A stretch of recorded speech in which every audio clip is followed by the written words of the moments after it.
Vijayawada court కాంప్లెక్స్లోని లిఫ్ట్లో సాంకేతిక సమస్య తలెత్తింది. 8 అంతస్తుల భవనంలోని లిఫ్ట్లో సమస్య తలెత్తడంతో లోపలే 5 లాయర్లు చిక్కుకున్నారు. సుమారు 40 నిమిషాలు గాలి ఆడక న్యాయవాదులు ఇబ్బంది పడ్డారు.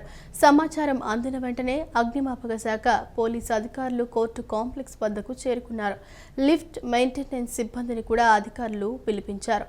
చివరకు అతి కష్టం మీద లిఫ్ట్లో ఇరుక్కుపోయిన 5 లాయర్లను అగ్నిమాపక సిబ్బంది క్షేమంగా బయటకు తీశారు.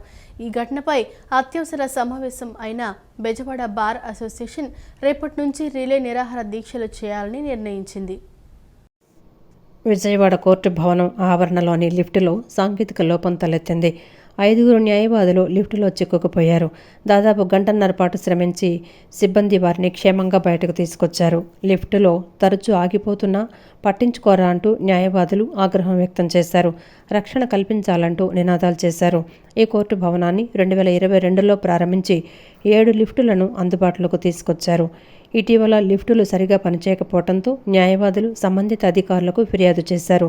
ఈరోజు విధులకు హాజరయ్యేందుకు 5 న్యాయవాదులు లిఫ్టులో ఎక్కగా ఆ సమయంలో కరెంటు పోయింది. 7-8 అంతస్తుల మధ్య లిఫ్ట్ నిలిచిపోయింది. లిఫ్టులో ఊపిరాడక న్యాయవాదులు తీవ్ర ఇబ్బందులు పడ్డారు. గాలి లేకపోవడంతో చెమటలు పట్టేసి నీరసపడిపోయారు. ఒకరిద్దరు ఆ పరిస్థితికి లిఫ్టులో కూర్చుండిపోయారు. సమాచారం అందుకొని అక్కడికి చేరుకున్న న్యాయవాదులు లిఫ్ట్ తెరిచేందుకు ప్రయత్నించారు. లిఫ్ట్ లోపలికి కాగితం పోయేంత సందువుటండంతో అందులో నుంచి పేపర్లు ఇవ్వడంతో లోపల ఉన్నవారు గాలి కోసం కాగితంతో విసురుకున్నారు. సమాచారం అందిన వెంటనే అక్కడకు చేరుకున్న అగ్నిమాపక సిబ్బంది సుమారు గంటన్నర పాటు శ్రమించి న్యాయవాదులను బయటకు తీశారు. ఎటువంటి ప్రాణాపాయం లేకపోవడంతో అందరూ ఊపిరి పీల్చుకున్నారు. లిఫ్టులో చిక్కుకున్న న్యాయవాదుల్లో ఓ గర్భిణి కూడా ఉన్నారు. లిఫ్టులో నుంచి బయటకు వచ్చిన వారు తాము బతుకుతామని అనుకోలేదని, లోపల గాలి ఆడలేదని, ఇంకొంచెం సేపు అయితే తమ ప్రాణాలు పోయేవని చెప్పారు. ఈ ఘటనపై బెజవాడ బార్ అసోసియేషన్ ఆధ్వర్యంలో అధ్యక్షుడు విష్ణుబొట్ల లక్ష్మీనారాయణ నేతృత్వంలో అత్యవసర సమావేశాన్ని నిర్వహించారు. రేపు విధులను బహిష్కరించడంతో పాటు సమస్యను పరిష్కరించే వరకు రిలే నిరాహార దీక్ష చేయాలని ఏకగ్రీవంగా తీర్మానం చేశారు. హైకోర్టుకు వినతిపత్రం ఇవ్వనున్నట్లు తెలిపారు.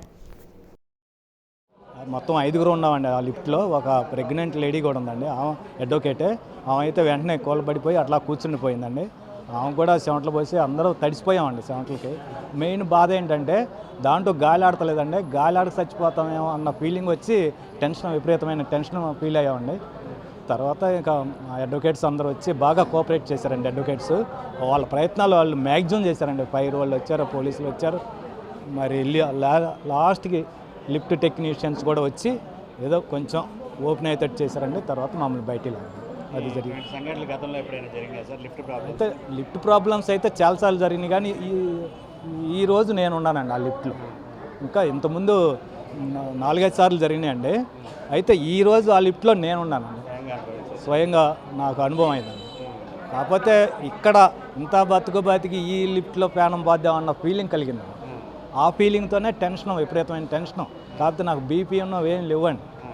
అయినా నాకు టెన్షన్ వచ్చేసి చెమటలు కారిపోయి తడిసిపోయాను. అది పై అంతస్తుకో కింద అంతస్తుకో వచ్చి తలుపులు తెరుచుకోవటం కాకుండా అక్కడ ఆగిపోయి నిలబడిపోవటం జరిగింది.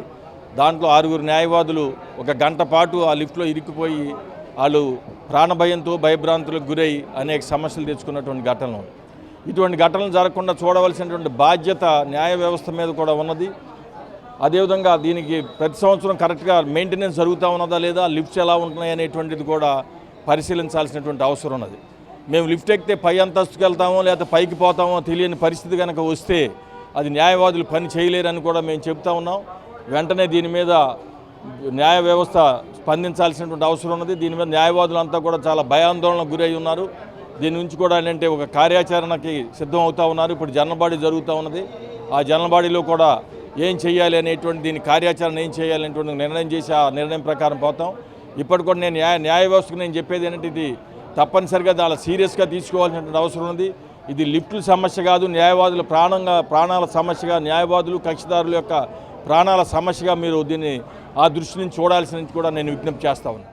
ఇవాళ జరిగినటువంటి మా ఎమర్జెన్సీ జనరల్ బాడీ మీటింగ్లో రేపు కోర్టులు బాయ్కాట్ చేయాలని చెప్పి, అలాగే ఈ సమస్య పరిష్కారం అయ్యేదాకా రిలే నిరాహార దీక్షలు జరపాలని, ఇవాళ జరిగినటువంటి ఇన్సిడెంట్ మొత్తం కూడా మేము వీడియోలు ఫోటోలు తీయడం జరిగింది.